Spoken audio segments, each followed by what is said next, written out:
kan sementara masih belum ditemukan, sementara masih kita gali keterangan para tersangka dulu supaya kita bisa menemukan.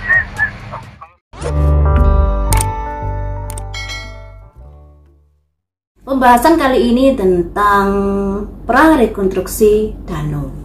Saya mulai dari dimana Pak Yosep keluar dari TKP malam itu, yaitu sesuai dengan keterangan Pak Yosep bahwa dia pergi ke rumah Ibu Mimin jam 9. Dari prarekonstruksi Danu kita ketahui bahwa ternyata Pak Yosep dengan Danu bertemu di warung pecel lele, membicarakan tentang sesuatu yang akan dilakukan di malam itu.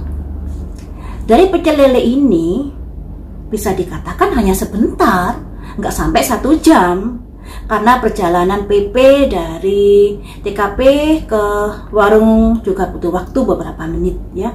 Kemudian makannya di warung tersebut juga butuh waktu beberapa menit.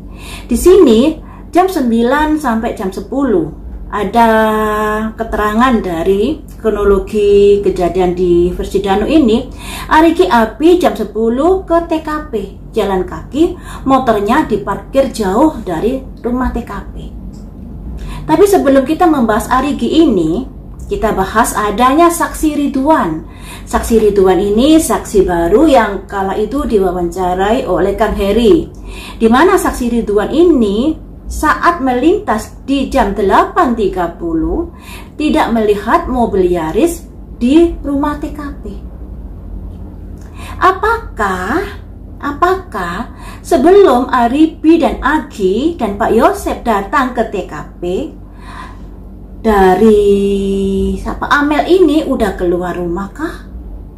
Atau diajak seseorang keluar rumah naik mobil Yaris? Nah, ini yang perlu ditanda tanyai besar, karena di sini hadir saksi Ridwan yang melihat tidak ada mobil Yaris di TKP sekitar jam 8.30 sebelum Pak Yosep pergi dari rumah TKP. Ini tanda tanya besar ya. Setelah itu kita kembali ke prarekonstruksi versi Danu. Setelah dari warung pecel lele, Pak Yosep kembali ke TKP bersama Danu. Motornya Danu diparkir di kebun, tentunya untuk tidak diketahui oleh orang lain pastinya ya, mungkin seperti itu. Setelah itu disusul dengan Arigi dan Abi yang jalan kaki, yang motornya diparkir jauh dari TKP. Saat itu PPKM sepi, lenggang, apalagi jam 10 ya. Jam 9 saja warung-warung sudah harus tutup, apalagi jam 10 di sini. Kemudian motornya diparkir di suatu tempat yang seperti apakah yang diparkirkan di sini? Tempat parkir yang seperti apakah yang diletakkan motor Arigi dan Abi ini? Jam 10. Nah, tapi dari versi Arigi, dari pengacara Pak Rohman, Arigi ini ada di counter HP di tempat dia kerja. Dan ada 2 saksi yang bersama Arigi malam itu hingga pagi. Mereka main Mobile Legend. Kemudian ada berita juga bahwa counter itu bukan counter kecil, tapi counter besar. Tentunya ada CCTV, ada apalah terkait dengan kegiatan di counter tersebut. Nah, apakah dari pihak Arigi nanti ada bukti yang bisa menguatkan seperti CCTV keberadaannya di counter tersebut, ataukah hal yang lainnya yang bisa menguatkan Arigi ini? Kalau Arigi memiliki bukti yang kuat, berarti keterlibatan Arigi ini hanya karangan Danu belaka, atau sebaliknya Arigi yang berbohong itu juga bisa. Kita cross-checkkan dengan keterangan saksi pacar Amel di sini ya. Arigi Abi sampai ke TKP jam 10. Pada jam 10:47, saksi dari Dikit, pacar Amel, dia ada chat WA, chat-chatan sama Amel sekitar jam 22.47. Hampir jam 11 ya. Amel main game. Kemudian setelah dia selesai dengan chat-chatan dengan Amel itu, Amel sempat mengunggah di IG-nya Instastory keadaan malam itu yang bulan purnama dengan lagu Heaven, surga. Nah, di sini jadi tanda tanya, Amel apakah ada di rumah TKP saat WA sama Diki, ataukah Amel berada di mobil Yaris ke suatu tempat saat itu, sedangkan Ariki dan Abi ada di TKP bersama Pak Yosep mengeksekusi Ibu Tuti yang sendirian di rumah? Nah, simpan dulu rasa penasaran kalian, karena ada saksi lagi teman-teman. Ada saksi yang melihat 5 orang di depan TKP bergerombol jam 23.40 mendekati jam 12. Jadi kemungkinan Ibu Tuti, terus Amel, satu wanita yang lainnya, dan 2 laki-laki yang lainnya yang dimaksud oleh saksi 5 orang ini. Atau bisa juga semuanya ini adalah tamu, jadi 3 wanita maupun 2 laki-laki ini adalah tamu, bisa juga seperti itu.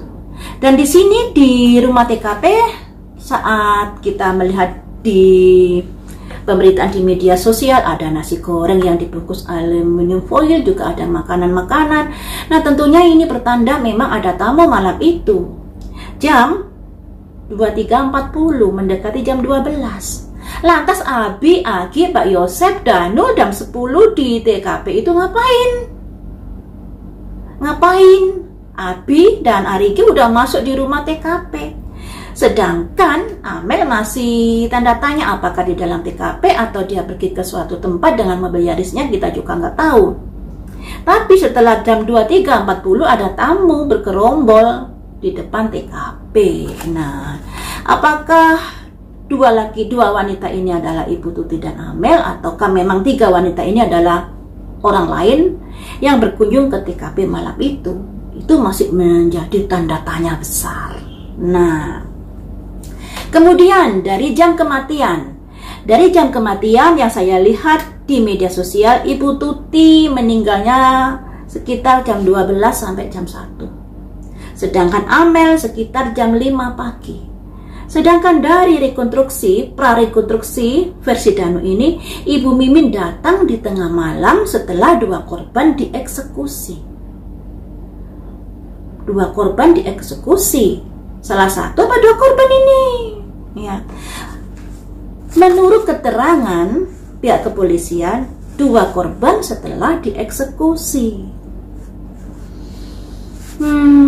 Berarti ada keterangan yang nggak matching tentang versi Danu ini ya, karena yang saya lihat di media sosial, Ibu Tuti meninggalnya sekitar jam 12, jam 1 atau kemudian Amel meninggalnya jam 5 setelah kematian Ibu Tuti selang waktu 5 jam.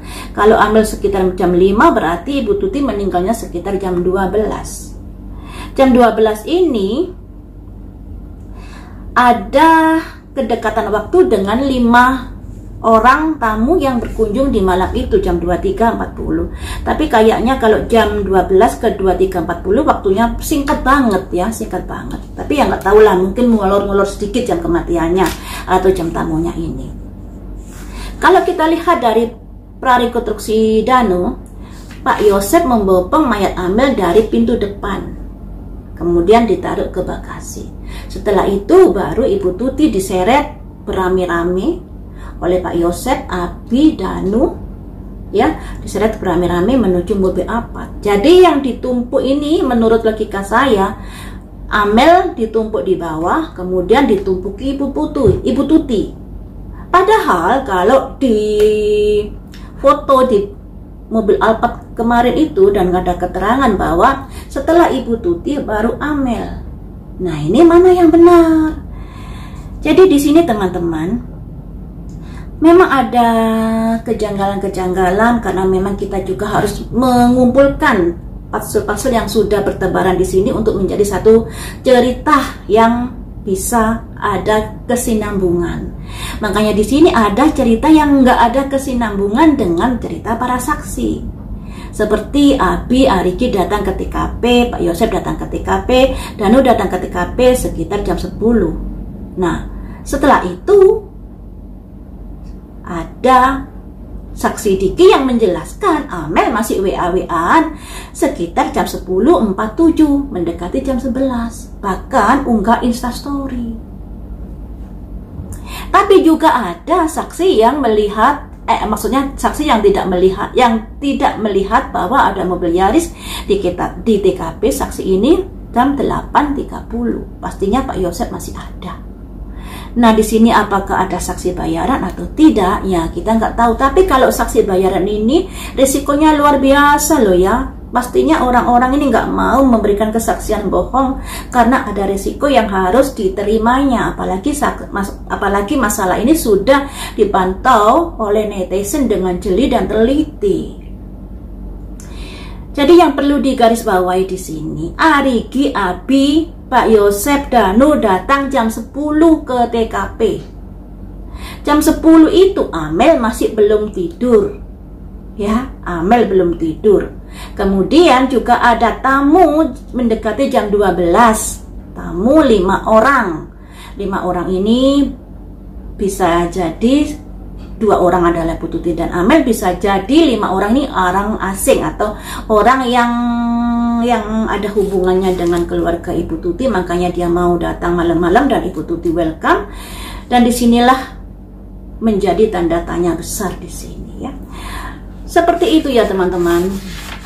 Terus keterangan dari Bapak Polisi bahwa golok itu memang masih belum ditemukan, sekalipun ada berita bahwa Pak Polisi sudah mengambil golok di rumah seorang perwira, tapi kemudian kemarin itu sudah dijelaskan sama Bapak Polisi yang menangani kasus ini bahwa benda yang dimaksud golok yang ada kesesuaian dengan peristiwa ini masih belum ditemukan. Dan tentunya hal ini menjadi PR sendiri dari pihak kepolisian karena alat bukti yang kuat itu adalah golok tersebut. Karena Danu ngomong golok itu adalah yang diminta Pak Yosep untuk menghabisi kedua orang ini. Dan satu lagi teman-teman, Pak Yosep ada di TKP.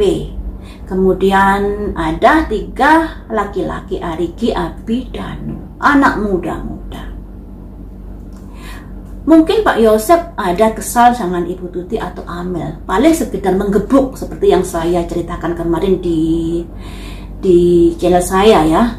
Kemungkinan menggebuk, nggak sampai melakukan tindakan yang nggak senonoh.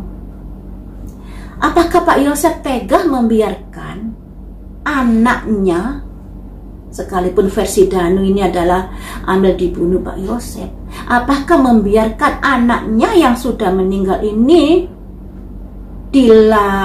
diperlakukan nggak senonoh dengan laki-laki ini, 3 orang ini?